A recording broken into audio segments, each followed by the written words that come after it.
TRS party working president KTR గారి ఆదేశాల మేరకు అలాగే జిల్లా అధ్యక్షులు రేఖాకాంతరావు, మా నియోజకవర్గ ఇన్ఛార్జ్ మెచ్చానాగేశ్వరరావు గారి పిలుపు మేరకు మరి ఇవాళ 15 నెలల కాంగ్రెస్ ప్రభుత్వంలో ప్రజలకు ఇచ్చినటువంటి 6 గ్యారంటీలలో కూడా ఏ ఒక్కటి కూడా అరకొరగా అమలు చేయడం తీరును నిరసిస్తూ రేవంత్ రెడ్డి గారు ఎలక్షన్ ముందు బట్టి విక్రమార్క గారు ఇద్దరు సంతకాలు చేసి ప్రతి ఒక్కరికి కూడా ఇంటింటికి గ్యారంటీ కార్డులు పంచడం జరిగింది.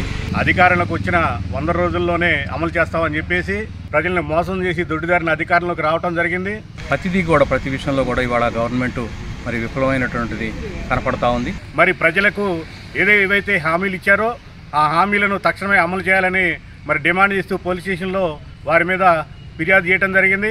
భవిష్యత్తులో ఏవైతే 6 గ్యారంటీలు 13 హామీలు ఉన్నాయో మరి వాటిని అమలు చేసేంతవరకు మా పార్టీ ఆదేశాల మేరకు ఉద్యమాలు చేసుకుంటూ పోతా ఉంటుందని చెప్పేసి పార్టీ పిలుపు మేరకు ఉద్యమాలు చేస్తామని చెప్పేసి రేవంత్ రెడ్డి గారు మీరు ఏవైతే హామీలు ఇచ్చారో మరి ప్రజల్లో మీరు ఏం సమాధానం చెప్తారో ఒకసారి ప్రజల్లో తిరగండి. తిరిగిన తర్వాత మీకు ప్రజలే బుద్ధి చెప్తారని చెప్పేసి ఈ సందర్భంగా తెలియజేస్తూ